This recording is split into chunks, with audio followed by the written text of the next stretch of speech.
Aujourd'hui, je vous propose qu'on parle d'un sujet qui fascine autant qu'il inquiète. Il s'agit de l'intelligence artificielle et surtout de son impact sur nos visuels marketing. Parce qu'en quelques mois seulement, l'IA a complètement bouleversé notre façon de produire des images. Aujourd'hui, n'importe qui peut générer des visuels en quelques secondes. On a une campagne, on a une photo de produit, une illustration, un univers complet. En fait, tout paraît absolument possible. Mais derrière cette révolution, il y a une vraie question qui se pose. Est-ce qu'on a encore envie de voir des images qui sont créées par l'IA? Parce que, paradoxalement, plus on va produire d'images artificielles, plus on semble rechercher de l'authentique. Plus les contenus deviennent parfaits, lisses, générés en masse, en fait, et plus les audiences, elles veulent ressentir quelque chose de vrai. Et ça, pour les marques, c'est un enjeu énorme. Alors, comment est-ce qu'on fait pour trouver le bon équilibre? Est-ce qu'il faut utiliser l'IA partout pour produire plus et moins cher? Est-ce qu'il faut au contraire la bannir pour préserver finalement l'authenticité? Ou est-ce qu'il existe une voie peut-être plus intelligente, plus nuancée, plus stratégique? Pour répondre à ces questions, je reçois aujourd'hui Sandra Michalska, qui est Creative Manager chez iStock. Avec ses équipes, elle analyse des milliards de recherches et de téléchargements d'images à travers le monde pour comprendre ce qui capte vraiment l'attention des audiences en ce moment. Quels visuels fonctionnent, pourquoi certaines images créent de l'engagement et puis d'autres non, et surtout, comment les consommateurs perçoivent réellement les images qui sont générées par l'IA. Vous allez voir, cette conversation remet beaucoup d'idées reçues en perspective parce que non, l'IA ne signe peut-être pas la mort de la photo et non, authenticité et intelligence artificielle ne sont peut-être pas incompatibles. Bienvenue sur le podcast du marketing. Bonjour Sandra, bienvenue sur le podcast du marketing. Bonjour Estelle. Écoute, je suis très heureuse Sandra de te recevoir aujourd'hui sur le podcast du marketing. On va parler d'un sujet qui est quand même le sujet du moment depuis de nombreux mois maintenant, mais ça n'en finit pas de bouger, de changer. On change nos habitudes de marketing, de communication. On va parler d'IA aujourd'hui avec toi et plus précisément, on va parler de génération, de construction, de fabrication, de création de visuels, de nos visuels commerciaux, mais en utilisant l'IA. Avant de rentrer dans les détails, Sandra, est-ce que tu peux nous dire qui tu es et ce que tu fais? Oui, bien sûr, ravie d'être là. Je m'appelle Sandra Michalska, je suis Creative Manager chez iStock. iStock, c'est une plateforme de contenu visuel en ligne qui permet d'accéder à des milliers, des millions des photos, des vidéos, des audios, des illustrations libres de droit. Heu, pour l'usage commercial, donc on aide, les marketeurs, les communicants, de trouver le contenu qui peut être utilisé, dans la communication visuelle. Ouais, et alors, chez iStock, vous avez fait une étude qui, moi, me fascine parce que du coup, elle donne une nouvelle vision, en tout cas à mieux comprendre l'utilisation des images, la nouvelle utilisation des images et notamment l'intégration de l'IA. Vous avez fait une étude que vous avez appelée Visual GPS. Est-ce que tu peux nous expliquer ce que c'est que cette étude? Comment vous avez construit cette étude et puis surtout, ce qu'on vient chercher avec cette étude? En fait, cette étude, elle a été créée, en partant du constat que nous vivons aujourd'hui dans un monde de sollicitation visuelle permanente. On n'a jamais produit, je pense que dans l'histoire d'humanité, on n'a jamais produit autant d'images, on n'a jamais regardé autant d'images, et en plus de ça, on se méfie énormément, par rapport à tout ce qu'on voit, et pas uniquement dans la communication commerciale, aussi de manière plus générale autour de nous. Dans notre équipe, on est composé des chargés d'études, des directeurs artistiques, des sociologues, et on s'est posé la question: dans ce monde de sollicitations visuelles, est-ce que nos images marchent toujours? Est-ce que nos images sont mémorisées? Est-ce qu'elles sont comprises? Est-ce qu'elles touchent à leur audience? Donc, on a commencé à se poser la question sur la pertinence de nos images, et c'est pour cette raison-là on a décidé de développer cet outil qu'on a baptisé Visual GPS. Visual GPS, dans notre jargon, on le nomme plateforme de recherche, mais effectivement, en réalité, c'est une étude. C'est une étude qui est basée sur une méthodologie qui est absolument unique dans le secteur. Euh, Elle est basée sur une analyse approfondie de plus de 2 milliards de recherches et de téléchargements qui sont faites sur notre site iStock. Donc typiquement, ma journée type, c'est de regarder des milliers et des milliers et des milliers d'images pour analyser quelles sont les tendances iconographiques par pays, par secteur. Moi, je suis basée, en France, mais je m'occupe de territoires un peu plus larges que la France, d'où ces petits accents que nos éditeurs ont sûrement remarqué. Moi, je m'occupe du territoire EMEA, c'est-à-dire Europe, Moyen-Orient et l'Afrique, ce qui me permet aussi de voir quelles sont les nuances esthétiques dans l'utilisation de la photo commerciale à travers les différents pays. Ce qui nous permet aussi d'enrichir notre offre et aligner notre offre à des préférences visuelles des différentes régions à travers le monde. Donc, toutes les données qu'on peut utiliser et qu'on peut analyser chez nous, ça nous permet de définir ce qu'on appelle appétit visuel des marques. C'est-à-dire que à travers les mots-clés qui sont recherchés sur notre site, on est capable de définir quels sont les signaux faibles dans la communication visuelle et quels sont les signaux faibles dans la communication photographique commerciale. Et effectivement, ce qu'on a pu établir depuis un certain moment, c'est la montée en puissance de l'IA générative, parce que même ce mot-clé très abstrait et très conceptuel pourtant est très recherché sur notre site, ce qui fait que ça illustre que les marques de tout secteur et tous les pays et toutes les régions qu'on analyse s'intéressent activement comment on peut s'attaquer à cette question aujourd'hui? Comment l'IA, déjà, comment l'illustrer sur les photos? Ce concept-là qui bascule un peu toutes les industries. Mais aussi comment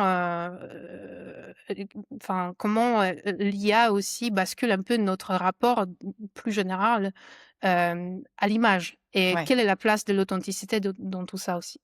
Oui, parce que cette étude-là, ce que tu me disais, ce que je trouvais assez fascinant, c'est qu'il y a une telle quantité, tu disais plus de 2 milliards C'est de ça. recherches, donc une quantité d'informations, de data qui est assez phénoménale. Vous, ça vous permet aussi d'aller regarder quels sont les contenus qui vont être différenciants, qui vont être plus engageants. Qu'est-ce qui fait qu'une image va générer plus d'engagement auprès de telle ou telle audience? Peut-être quelles sont les différences d'une audience à l'autre, etc. Donc, il y a une quantité d'informations assez phénoménale dans ces datas de recherche, puis le fait aussi que ce soit sur combien c'est 25 pays, quelque chose comme ça, c'est ça? Exactement. On étudie 25 pays. Ce qu'on fait aussi, il faut savoir que c'est une étude quanti et quali. Donc, son côté qualitatif, c'est moi, une personne physique, Sandra Michalska, qui regarde des milliers d'images par jour pour définir quelles sont les tendances iconographiques. Le côté quanti, c'est une étude des consommateurs qu'on fait très régulièrement et dans lequel tout simplement on pose plusieurs questions à notre panel de consommateurs pour comprendre quelles sont leurs préférences visuelles, quels sont les sujets, les concepts créatifs que les consommateurs souhaitent voir aujourd'hui dans la communication visuelle. Mais ce qui est intéressant aussi, c'est ce qu'on fait aussi, ce qu'on appelle le image testing. C'est-à-dire qu'on montre plusieurs types d'images à nos audiences pour comprendre quelles sont les esthétiques, quels sont les formats, quels sont les types de visuels qui résonnent auprès des audiences aujourd'hui. Et sur certains sujets, on peut même segmenter à travers les générations, à travers les différents pays, etc., etc., etc. Donc l'IA, effectivement, c'est un peu au cœur de nos interrogations du moment, parce que on veut comprendre est-ce que les audiences aujourd'hui sont capables déjà de reconnaître si une image a été créée par l'humain ou par la machine. Si oui, quelle est la perception de cette image? Donc ça, ce sont vraiment des questions qu'on pose dans notre image testing. Et alors justement, cette IA, au sein de, tu vois, des images commerciales. Si vraiment on regarde les images publicitaires, les images qu'on va utiliser peut-être sur son site internet, dans sa communication, je dirais presque quotidienne, comment est-ce que l'IA se positionne dans tout ça? Objectivement, enfin, sans avoir fait d'études, on est d'accord, Sandra, l'arrivée de l'IA, et c'est quand même encore très, très, très récent, mais l'arrivée de l'IA au niveau, en tout cas, des images, ça vient bouleverser complètement notre rapport à l'image et notamment notre rapport à cette image commerciale. Comment est-ce qu'on travaille cette image commerciale? Oui, oui, en fait, ce qui se passe maintenant, c'est que l'image, ça devient un peu un enjeu stratégique pour une marque. Heu, non seulement l'IA a renversé notre rapport à l'image, mais elle a renversé aussi le moyen de production de l'image.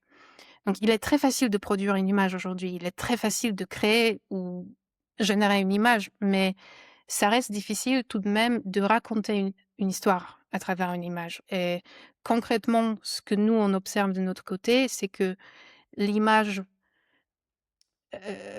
qui est générée par l'IA, c'est devenu une sorte de commodité. Donc l'IA, elle a démultiplié la production d'images, mais paradoxalement, ce qu'elle a fait aussi, c'est qu'elle a redéfini ce qu'on entend par l'authenticité aujourd'hui. Et c'est là où il y a un point important aussi à préciser, c'est que nous, chez iStock, on a fait le choix assez stratégique parce que justement, on parle d'une image comme un enjeu stratégique. Nous, de notre côté, on a fait ce choix de ne pas accepter les images qui sont générées sur notre plateforme. Et c'est pas parce qu'on ignore la puissance de l'IA, c'est parce que, justement, on veut préserver le côté authentique de notre offre et aussi, on veut préserver le travail des milliers de créateurs qui travaillent avec nous, qui contribuent à notre plateforme et qui sont d'ailleurs rémunérés lorsque le contenu est utilisé, par les marques. Pourquoi on fait ce choix stratégique? C'est parce qu'aujourd'hui, quand on regarde le moment précis de l'histoire de l'art et de la photographie, aujourd'hui, on est sur un moment où 2 visions de contenu s'affrontent et d'un côté, on est sur une logique vraiment, on est sur la rapidité, sur ultra optimisation, sur la logique des volumes, au détriment des qualités souvent. Donc c'est là où l'IA rend la production d'images très accessible et très rapide. Et de l'autre côté, on a une attente de plus en plus forte autour de l'authenticité. Et nous, on se positionne clairement sur cet équilibre entre les deux. Donc pas de rejet de l'IA, parce que nous aussi, on a créé un outil de l'IA générative qui nous permet de transformer les images de notre banque d'images, de les modifier ou alors générer des images en partant de nos images qui se trouvent dans notre photothèque. Mais par ce choix stratégique qu'on a fait, on cherche à ne pas fragiliser ce besoin d'authenticité qui est, exprimé, très clairement par le public et qui se trouve aussi dans les pubs. Si on regarde toute l'année 2025, on a vu que c'était aussi, un peu, un affrontement de ces 2 mondes, des marques qui labellisent: «Nous, on n'utilise pas l'IA» et des marques qui, justement sont sur, ultra optimisation de contenu, et qui produisent, un peu, l'IA tout et D'accord. n'importe quoi, Mmh. avec l'IA. Ouais, on l'a vu effectivement, sur Noël dernier. Exactement. L'exemple de l'année, c'était Le Loup, d'Intermarché, donc le fameux dessin animé qui a été fait sans IA, et qui a été un raz-de-marée mondial, alors que c'était une publicité, francophone, hein, au départ, qui a inondé le monde entier jusqu'aux États-Unis, parce qu'il y avait cette authenticité et un peu le flac de dire: «Nous, on est sans IA». Et au départ, et je pense pas qu'il l'avait fait nécessairement pour ça, mais la réalité, c'est qu'il y avait vraiment quelque chose qui touchait les gens du fait que c'était authentique. C'est ça, en fait, c'est ça dont tu parles, c'est que toute la difficulté, c'est d'avoir une espèce de balance entre l'IA permet de produire plus et donc les concurrents ou des concurrents d'autres produisent plus. Donc à un moment donné, il faut aussi être capable de s'adapter et de suivre le rythme. Mais à la fois, les audiences, les personnes qui, voilà, qui voient ces images, qui finalement, consomment, ces images, veulent de l'authentique. Donc l'idée, c'est ça, c'est de réussir à trouver une espèce d'équilibre, s'assurer qu'on garde l'authenticité et garder l'authenticité, ça veut dire continuer à faire travailler, des photographes, des créateurs et cetera et pas baser sur l'IA. Mais est-ce que ça veut dire qu'est-ce que ça veut dire? Ça veut dire que on doit ne plus du tout utiliser est-ce qu'il faut faire un choix entre j'utilise l'IA ou je n'utilise pas l'IA? Est-ce qu'on peut, travailler les 2 ensemble? Comment est-ce qu'on peut faire? Bah, justement, la clé, c'est de réussir l'équilibre entre les 2. Et, et si on interroge justement les audiences, est-ce que les audiences pensent qu'elles acceptent? Est-ce qu'elles refusent aussi? Parce qu'il y a pas mal de choses qu'elles acceptent, décident de refuser aussi. C'est que les données nous montrent qu'il y a effectivement une adoption croissante de l'IA, y compris dans la création. Donc, il y a pas mal de consommateurs aujourd'hui qui disent: «Ah, mais moi, je suis carrément fan de la possibilité, cette promesse de l'IA, c'est ce pouvoir que j'avais pas auparavant, de pouvoir créer l'image de Bien zéro, sûr. alors que j'ai zéro connaissance en termes de graphisme, retouches, etc., etc., etc. Mais ce qui est intéressant aussi, c'est qu'il y a aussi une méfiance persistante envers les images générées et notamment dans la publicité. Parce que nous, quand même, le cœur de notre métier, c'est la pub et c'est la communication. Donc nous, on a posé clairement la question à notre panel, est-ce que vous êtes prêts à accepter les images et les vidéos et les visuels de manière plus globale générés par l'IA dans la communication? Et enfin, la réponse, elle n'était pas claire, mais elle était claire en Europe. En Europe, on n'est pas prêt, tout simplement. Si on demande les consommateurs au Brésil ou si on demande les consommateurs, par exemple, en Arabie Saoudite, bah, eux, ils sont un peu plus prêts et plus, susceptibles de dire: «Oui, bah, pourquoi pas?» Mais en Europe, on est clairement, enfin, un peu sceptique par nature. Donc effectivement, il y a cette méfiance qui est un peu persistante en Europe et on peut voir cette méfiance notamment en France, en Allemagne et en Grande-Bretagne. Donc ce sont nos 3 marchés qui se montrent souvent sceptiques à toutes les questions, technologiques qui émergent comme ça. Et on peut tenter d'expliquer ça, nous, on pense qu'il y a 2 raisons pour ça.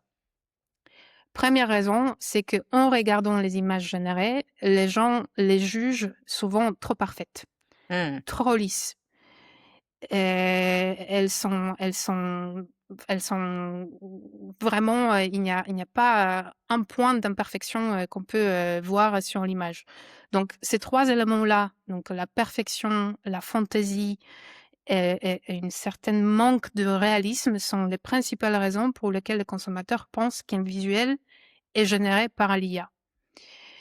Et en même temps, il y a aussi cet effet qu'on décrit souvent comme uncanny valley, c'est-à-dire qu'en regardant une image, on a l'impression qu'il y a quelque chose qui cloche, il y a Mmh. quelque chose qui ne va pas, il y a quelque chose qui est trop poli, trop parfait pour être vrai. Donc ça, c'est quelque chose qui fait que cette méfiance envers les images générées peut se produire auprès du public. Deuxième raison qu'on a identifiée, c'est que les gens se sentent un peu perdus dans tout ça et ils ont du mal à démêler le vrai du faux. Donc quand on a fait quelques images, quelques tests d'images, effectivement, on a remarqué que 7 personnes sur 10 aujourd'hui sont capables d'identifier une image qui est générée dans un lot de différentes images. OK. Mais là où ça devient intéressant, c'est que les mêmes personnes sont tout aussi susceptibles de mal identifier les images qui ne sont pas générées par l'IA. Donc le public ne sait plus faire la différence. On sait plus ce que c'est une image réelle, on sait plus ce que c'est une image manipulée. Et ça, on sait très bien que ça peut poser des problèmes, notamment dans la sphère politique, quand les fake news, etc., etc. Donc logiquement, ce qui s'impose, c'est la transparence. Donc effectivement, il y a cette demande de transparence. En France, on parle de 82% des consommateurs qui nous disent que tout contenu IA, peu importe si c'est une image ou un texte, tout contenu IA devrait être clairement labellisé et identifié comme un contenu l'IA. Ça, c'est une demande des consommateurs. Ça n'est pas une obligation légale, ou en tout cas pas encore. C'est Pas une encore. demande des consommateurs qui disent: «Moi, je serais Exactement. OK si vous me dites, là, c'est quelque chose qui a été généré avec de l'IA et là, d'une manière ou d'une autre, peut-être, je sais pas, un logo ou quelque chose». C'est ça l'idée? Exactement. Et qu'est-ce qui se produit, de manière générale en France? Pas dans tous les pays, mais de manière, générale en France, quand on se promène dans le métro parisien et on voit clairement une campagne d'affichage qui est générée par l'IA, souvent, c'est écrit, avec un petit texte juste à côté, c'est une campagne générée, c'est un visuel généré. Donc effectivement, les marques françaises, de manière générale, jouent le jeu de transparence et labellisent les campagnes qui sont générées par l'IA.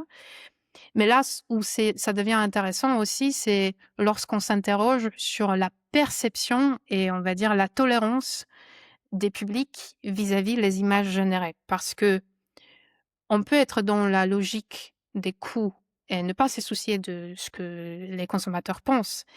Mais il faut savoir que quand on a fait nos tests d'images et on a proposé des images générées qui sont hyper réalistes. On sait très bien qu'on peut le faire maintenant Bien avec un sûr. bon prompt, on peut tout récréer maintenant. Donc nous, on a proposé des images hyper réalistes qui bon, franchement, c'est très difficile de dire que c'était généré et du coup, de prime abord, les consommateurs nous ont dit: «Ah c'est magnifique, c'est très joli» et ensuite quand on a dit: «Ah ben, en fait, cette image, elle est générée par l'IA», ils nous ont dit: «Eh beh, bah, je l'aime plus J'aime cette image moins. en fait. J'aime Ah! moins». C'est Oui, mais ça. alors du coup, c'est compliqué parce que là, moi, quand j'entends ça, Sandra, j'ai envie de dire: «Bah, moi, je vais faire des super belles images générées par l'IA, mais très belles, de très belle qualité, donc qui nécessitent aussi un travail», tu le disais, de prompting et cetera. Mais j'ai pas envie d'aller leur dire avec une petite phrase en dessous ou un logo ou je ne sais quoi, que c'est une image générée parce qu'ils vont moins l'aimer et du coup, je vais perdre en efficacité, donc c'est assez ambivalent comme position.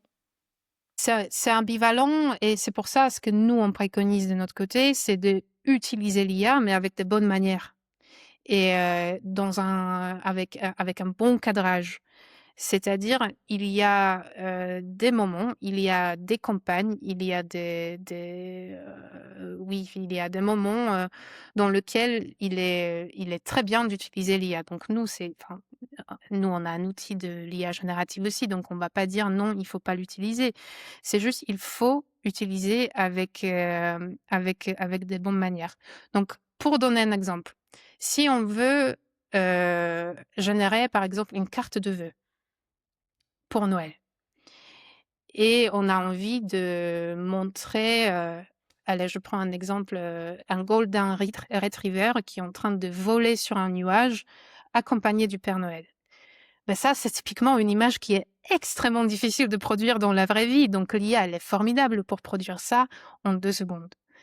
Mais si on veut créer, une campagne qui s'adresse à un public très précis, donc si on a défini notre, cible, on a fait notre targeting, on sait qu'on veut, s'adresser à une telle audience et on sait en plus de ça que cette audience se soucie de leur représentation. Bah, dans ce cas-là, on recommande d'utiliser les photos, de produire vos photos ou si vous n'avez pas le budget, d'utiliser les photos qui sont, sur les banques d'images parce que c'est là où vous êtes sûr que vous mettez en avant l'authenticité qui est recherchée, par votre audience. Et il faut aussi être conscient de ce que l'IA a beaucoup de limites aussi. Donc, l'IA ne peut pas créer tout et n'importe quoi. Il y a certains sujets et notamment si notre, cible est niche, comme B2B par exemple, l'IA va avoir des difficultés de créer ce qu'on cherche parce que tout simplement, elle va pas avoir assez de données pour pouvoir le faire. Ce que j'aime bien dire et ce que j'aime bien, mettre au centre, c'est que l'IA a des limites physiques, finalement. L'IA ne peut pas prendre un appareil dans sa main, ne peut pas appuyer sur le bouton, ne peut pas regarder autour, ne peut pas se positionner. Parce que si on y réfléchit réellement, qu'est-ce que c'est une image? Une image, c'est quoi? Une image, c'est une fraction de seconde qui est capturée par un photographe en temps réel. Donc là, on peut parler de l'histoire de la photographie, rappeler les mots de Henri Cartier-Bresson. Qu'est-ce que c'est une photo? C'est un moment décisif. Mais si si on réfléchit un tout petit peu plus, une image, c'est quoi? Bah, c'est c'est bien plus qu'une fraction de seconde finalement, parce que c'est un ensemble de décisions que le photographe doit prendre pour mettre quelque chose en valeur sur une image. Il doit se positionner dans l'espace, il doit créer un cadrage dans sa tête, il doit choisir son sujet. Et lorsqu'on parle de la photo commerciale, c'est d'autant plus compliqué. Enfin, compliqué. Il y a encore plus de maîtrise parce qu'il faut travailler avec les mannequins, il faut les mettre à l'aise. Il y a une sorte de mise en scène qui est nécessaire aussi. Et ça, c'est un travail aussi.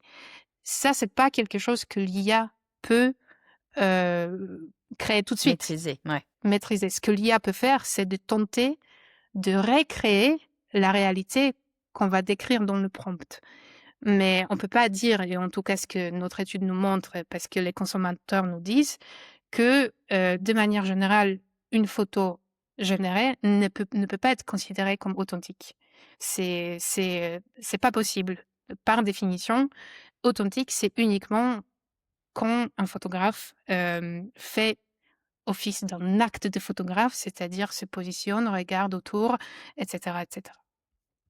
Mais si tu veux, moi, quand je pense maintenant aux photos, tu vois, en t'écoutant, j'entends absolument ce que tu me dis sur l'authenticité, sur cette difficulté de l'œil à accepter quelque chose qui n'est pas réel et de se dire que, quand même, comme tu le dis, le moment décisif, la composition qui est faite par le photographe, ça, c'est des choses que l'IA n'arrive peut-être pas encore parfaitement à. Peut-être qu'un jour, elle y arrivera, j'en sais rien, mais en tout cas, on n'y est pas encore tout à fait.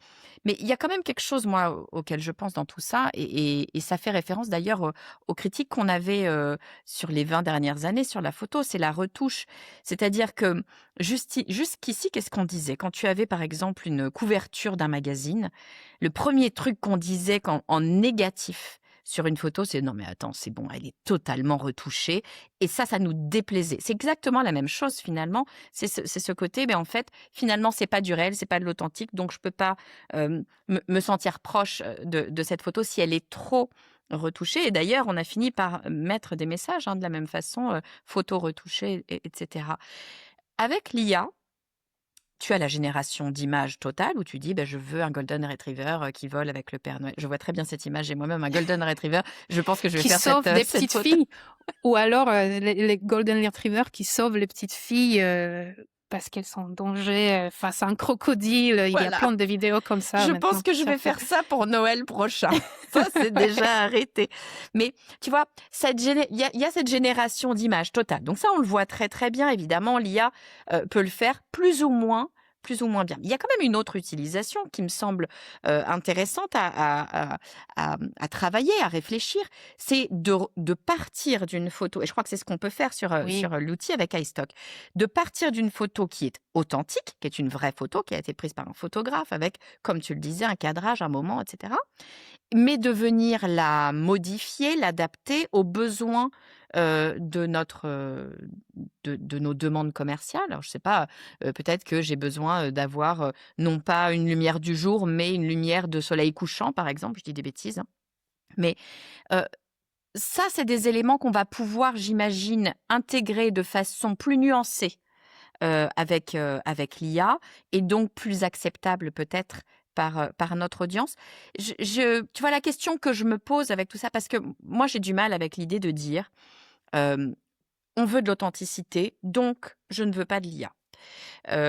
J'entends, hein, ces arguments-là, mais moi, j'ai je suis un peu technophile, j'ai beaucoup de mal avec ce genre d'allégations, parce que je me dis: «Mais on est en train de refuser complètement un progrès qui est quand même un progrès formidable», et d'autre part, on a par ailleurs nos concurrents, ou même pas forcément des concurrents d'ailleurs, le reste de l'environnement qui va utiliser l'IA, qui va produire plein d'images, peut-être d'un peu moins bonne qualité, mais n'empêche que il va y avoir cette profusion. Donc se retirer complètement de l'IA, j'entends que ça puisse être une position.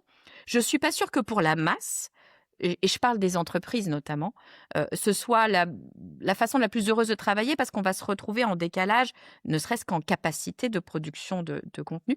Est-ce qu'il n'y a pas une espèce de balance peut-être à trouver entre, la production totale d'images qui se sentira comme étant non authentique et le retravail d'utiliser l'IA comme un outil de retouche peut-être?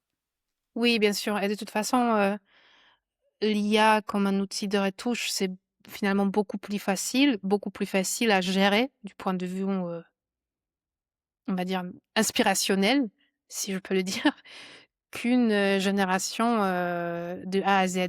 Parce que, c'est quand même très difficile de générer un Une super bonne visuel, photo. une bonne photo à partir de rien. Souvent, on va mettre du temps, on va mettre je sais pas combien de prompts. Ensuite, on va peut-être utiliser un autre IA pour réécrire notre prompt parce qu'il va pas. Donc il faut savoir prompter, ça c'est la première chose et deuxième chose, c'est qu'il faut avoir un langage photographique qui est ultra spécifique et très, très, très précis et c'est d'ailleurs pour cette raison-là aussi que les photographes, souvent, eux-mêmes, ce sont les meilleurs prompteurs parce Mmh. qu'ils com Ils parce savent. qu'ils savent, ils maîtrisent, toute la mise en cadre, le enfin voilà, toutes les aptitudes techniques qui sont nécessaires pour créer une belle image. C'est pour cette raison-là qu'une modification à travers l'IA, d'une image existante est beaucoup, beaucoup plus facile et c'est là aussi, enfin, où l'IA est, sans doute un super outil pour, faire des maquettes aussi. Hem, Si on a un budget restreint et on veut faire des maquettes, avant de faire un shooting professionnel, par exemple, l'IA est formidable parce qu'on peut faire, toute une shortlist assez formidable, à travers l'IA. Ensuite, juste, envoyer le brief et dire à un photographe, ce qu'on veut faire. Donc, il y a des situations dans lesquelles IA est un outil absolument, remarquable. Je pense aussi à un autre exemple qui me vient à l'esprit et ça concerne notamment les marques, dans le commerce. L'IA, c'est un super outil pour définir un plan d'action commerciale. Quand on n'a pas beaucoup de budget et on doit sortir, quelque chose très rapidement pour un Saint-Valentin, pour la rentrée de classe et il faut décliner, un visuel, un hero shot comme on appelle ça, à travers plusieurs formats parce qu'on a besoin d'un format pour Pinterest, on a besoin d'un format pour, Instagram et cetera. Bah, l'outil, IA, c'est un outil formidable pour cette situation-là. Donc bien évidemment, il y a des situations, dans lesquelles l'IA, c'est un outil formidable, mais encore une fois, notre étude nous montre qu'il faut utiliser, avec de bonnes manières, de manière responsable et il faut toujours se poser la question: «Quel est le message que je veux passer ici? Quelle est l'audience à laquelle je m'adresse? Est-ce que cette audience se soucie de sa représentation? Sur quel support l'IA est-elle, pas acceptable et sur quel support l'authenticité est non négociable? Et où est-ce que l'IA peut m'aider, sans fragiliser, la crédibilité de ma marque?» Bon, en fait, c'est ça. Il faut définir une sorte de mix visuel, à travers, quelques questions comme ça, où on peut justement définir l'intentionnalité, heu, derrière l'outil qu'on utilise. J'aime bien cette idée d'intentionnalité, tu vois? Moi, dans le marketing, je le répète, j'arrête pas de le répéter, ça paraît complètement basique, mais c'est tellement vrai, enfin pour moi en tout cas, c'est que quoi qu'on fasse en marketing, en communication de façon générale, il faut impérativement savoir quel est notre objectif. Pourquoi est-ce qu'on le fait? Vers quoi on veut tendre? Quel est le résultat attendu? Et finalement, ce que tu nous dis, c'est que là, avec l'IA et la génération, d'images ou le retravail d'images, c'est un peu la même chose. Il faut savoir où on va, se poser les bonnes questions et à chaque fois c'est-à-dire ne pas nécessairement utiliser l'IA pour utiliser l'IA parce qu'on se dit: «Bah, maintenant on utilise l'IA puis c'est comme ça», mais de véritablement se poser la question de: «Est-ce que l'IA est le bon outil?» Est-ce que l'IA, est le plus pertinent? D'utiliser l'IA, c'est la chose pertinente à faire sur ce support versus un autre support? Est-ce que mon audience va l'accepter ou ne pas l'accepter? Est-ce que, ça va être intéressant pour, véritablement le travail que je veux faire? Tu le disais sur des modifications de format, ça peut être absolument, totalement pertinent. Mais en tout cas, ne pas le faire en tout cas, peut-être s'interdire de le faire comme un réflexe, mais de le faire de façon réfléchie et intentionnelle, c'est ça l'idée? Exactement. En fait, il quand on travaille chez iStock, il y a souvent des journalistes et nos clients et nos partenaires qui viennent nous voir et nous poser la question: «Est-ce que, le fait que l'IA est arrivée, ça signe un peu la fin de la photo commerciale?» Et nous, ce qu'on peut observer de notre côté, c'est qu'il y a une sorte de contre-tendance. Parce que d'un côté, on a cette masse de contenu, ce fameux, AI slop qui est émergé, sur internet, qui fait qu'on est un peu submergé, de contenus, médiocres, voire très mauvais. Encore une fois, je reviens à mon exemple de golden retriever qui sauve des petites filles. Et de l'autre côté, ce qui se passe, c'est qu'il y a une sorte de soif, d'humanité, d'imperfection, mais aussi un retour au naturel, aux faits humains. Et ce que l'IA est venue faire, c'est qu'on a, une sorte de retour de conversation autour du craft.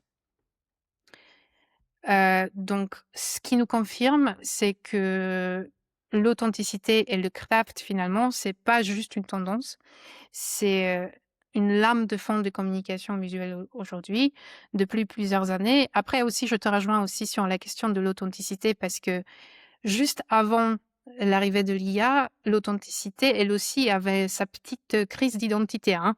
On était sur un moment où tout le monde faisait de l'authentique, on parlait, oui, bah, marketing authentique et cetera et cetera, et à force de surutiliser ce terme, bah, l'authenticité a perdu en quelque sorte de sa charge sémantique. L'authenticité a perdu un peu son impact jusqu'à l'arrivée de AI Slop. Donc encore une fois, le fameux golden retriever. Donc en s'introduisant dans la production visuelle, l'IA en fait a accentué la valeur du craft aujourd'hui et la valeur de singularité et la direction artistique affirmée, assumée. Donc comment on fait pour se différencier aujourd'hui? C'est intéressant parce qu'on a ce sentiment que l'IA est en train d'écraser la photo, de tuer la photo, de tuer les photographes, de tuer et en fait, finalement, ce qu'on voit, c'est qu'on a besoin de toute façon, l'IA a besoin des photographes parce que tu le disais, les meilleurs prompteurs, ce sont les photographes parce que c'est eux qui ont la vision, c'est eux qui voient, c'est eux qui savent et cetera. Pour avoir une bonne photo sur IA, il faut que ce soit une photo que l'on parte d'une véritable photo, c'est très, très dur de partir de rien et en plus de ça, cette profusion de photos, d'images, de visuels créés par l'IA, eh ben, ne fait que renforcer l'impact, l'intérêt, l'amour qu'on peut avoir d'une véritable, je ne sais pas quel mot on peut mettre, véritable photo ou d'un véritable visuel, du craft, comme tu dis, de ces mots d'authenticité, mais de vraie authenticité où on a besoin en fait de l'humain. Je pense que c'est un rapport d'humain à humain où à un moment donné, on se dit, moi j'ai besoin de reconnaître que cette photo finalement, j'ai peut-être pas le talent pour la faire, mais j'aurais pu la faire moi en tant qu'être humain. C'est intéressant de voir que finalement, là où on se dit: «Attention, danger, est-ce que, la photo va disparaître?» finalement, elle en sort peut-être même encore renforcée, du fait de ce besoin, qu'on a de se reconnaître. Oui, oui, tout à fait. En fait, la photo s'offre une nouvelle vie, en quelque sorte, en ce moment, parce que les machines, l'IA générative, c'est un outil comme un autre. Les machines peuvent créer, mais finalement, ce sont les humains qui ont des idées et qui ont des bonnes idées. Donc, la big idea, comme on appelle dans notre industrie, ça va pas disparaître parce que c'est finalement toujours nous qui vont avoir un regard sur ce qui fonctionne et ce qui ne fonctionne pas. Donc, oui, oui, effectivement, on voit très bien que la question du craft, de fait humain, revient en force et c'est pas uniquement, ici en Europe, mais c'est aussi aux États-Unis.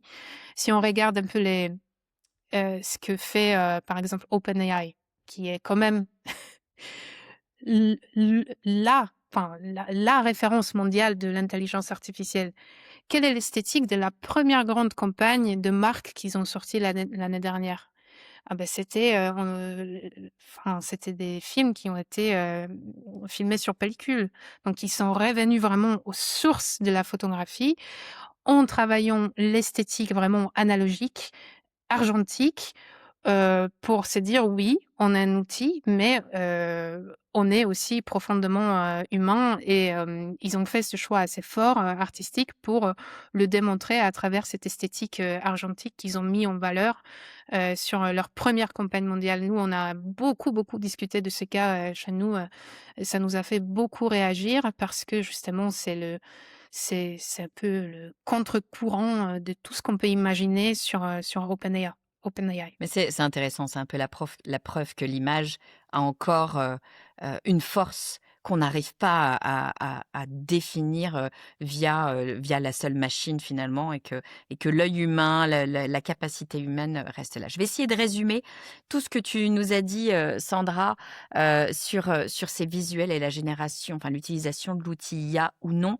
pour, nos visuels commerciaux. D'abord, tu nous expliques que au sein d'iStock, vous avez une étude que moi je trouve formidable parce qu'elle prend tellement de data et elle vient donner du sens à toute cette data, plus de 2 milliards de recherches et de téléchargements. Donc on a vraiment une information qui est extrêmement vaste sur ces visuels, ces images. Donc c'est cette étude visuelle GPS. Je crois que tu vas nous donner le lien vers l'étude si on veut aller voir plus en détail tout à l'heure. Mais vraiment, cette étude nous donne une vision très, très, très globale et très détaillée, à la fois globale et très détaillée de ce qu'on va pouvoir avoir avec les images. Ce qu'on en voit, c'est que, bien sûr, l'IA s'est déversée sur l'image commerciale. C'est un outil qui est venu révolutionner le monde visuel. On peut pas faire sans, on peut pas regarder sans. Et finalement, l'image, tu le disais, ça devient une sorte de commodité maintenant. Il y a tellement de profusion de ces images, de ces visuels que ça devient un produit finalement comme un autre. Mais ça ne veut pas dire qu'on va pouvoir aller simplement produire et produire et produire via des images générées parce que on reste des humains et que ça fonctionne pas comme ça. On va devoir travailler avec l'IA. Finalement, ce qu'il faut en comprendre, c'est que on peut travailler avec l'IA et venir utiliser l'IA pour améliorer des choses, pour modifier des choses. Tu le disais, ton exemple, je le trouvais très juste et très facile à imaginer. C'est que si on a une campagne qui nous convient, qui est belle, etc., on va avoir besoin de la décliner sur différents formats parce que nos outils maintenant le demandent. Ça, l'IA va le faire de façon absolument formidable et en quelques secondes, on va avoir tous nos formats qui sont réalisés.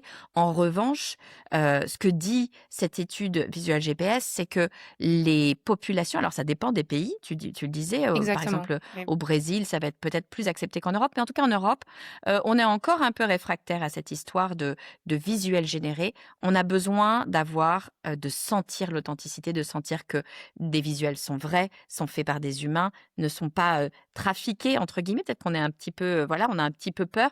Donc il faut faire attention à ne pas aller trop loin avec l'IA et à savoir l'utiliser au bon moment. Tu disais, ben voilà, quand on va venir travailler avec l'IA, il va falloir savoir se poser les bonnes questions. Est-ce que j'ai réellement besoin de l'IA à cet endroit-là? Quel message je veux faire passer? Auprès de qui? Sur quel média? Sur quel support? L'IA va être intéressante ou ne va pas être intéressante? L'IA va être nécessaire ou ne va pas être nécessairement absolument nécessaire?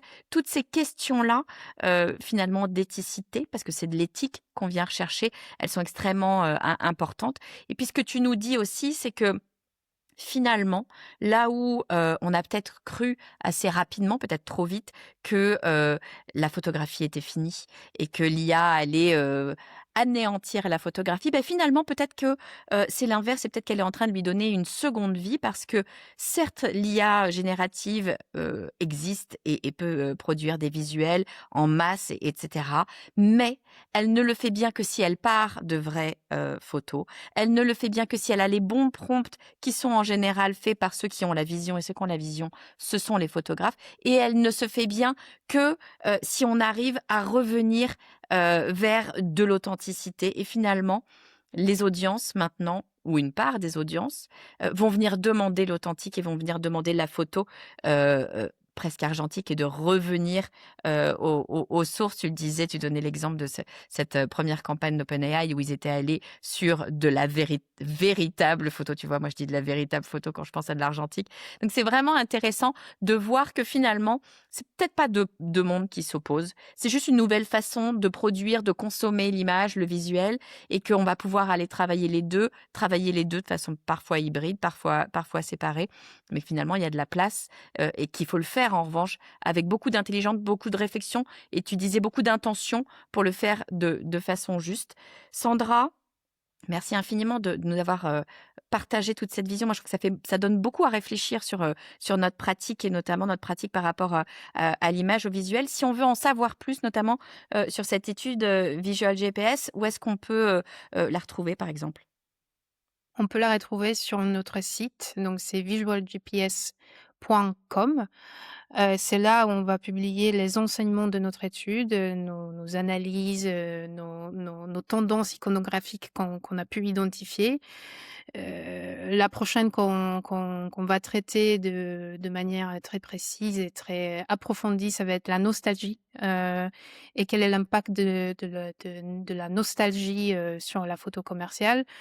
Aussi un certain retour de matérialité qu'on peut aussi, voir de plus en plus sur les images. Donc voilà, tous les enseignements, toutes nos données, la data qu'on peut étudier se trouve sur visualgps.com et on n'analyse pas uniquement l'IA, bien évidemment, on traite tout un tas de sujets. On analyse comment, la durabilité, a été, illustrée, comment, l'évolution, visuelle, autour des questions, de diversité, inclusion est impactée par, les mouvements politiques, par exemple. Donc on traite vraiment, tout un univers visuel, donc allez piocher, regardez et inspirez-vous. Parfait, ouais. Si vous vous intéressez à l'image, clairement, c'est une étude, plusieurs études, parce que ce que tu le disais, hein, vous mettez à jour avec différents sujets, différents angles étudiés. Vraiment, c'est une mine d'informations pour comprendre l'image. Et dans nos métiers de marketing, de communication, si on ne comprend pas l'image, on ne peut pas communiquer de façon parfaite, opportune. Donc, bravo pour cette étude et vraiment aller regarder, aller piocher, comme tu dis, cette data merci en fait de donner cette date, enfin de partager cette data et l'analyse de la data, parce que la data seule, 2,5 milliards, ça va être un petit peu compliqué. Mais je trouve que c'est vraiment intéressant d'aller analyser ces éléments sur les visuels. Bien sûr, je mettrai le lien vers l'étude dans les notes de cet épisode, donc vous n'avez qu'à cliquer pour le recevoir. Merci beaucoup, Sandra, d'être venue nous parler de ce rapport à l'image et à l'IA et des visuels commerciaux. Tu es la bienvenue quand tu veux, Sandra, sur le podcast du marketing. Merci beaucoup, Sandra, d'avoir partagé avec nous ton expérience et puis les retours de cette étude que vous avez menée chez iStock sur tellement de visuels qui nous permettent en fait de comprendre finalement ce qui fonctionne moins bien, ce qu'on peut faire, comment le faire pour travailler au mieux nos images. Si vous avez aimé cet épisode, je vous propose de soutenir le podcast du marketing en laissant pourquoi pas un avis 5 étoiles. C'est extrêmement simple à faire et ça soutient mon travail, ça permet de faire découvrir ce podcast à de nouvelles personnes et c'est comme ça que le podcast du marketing peut continuer à vivre. Je vous dis à très vite.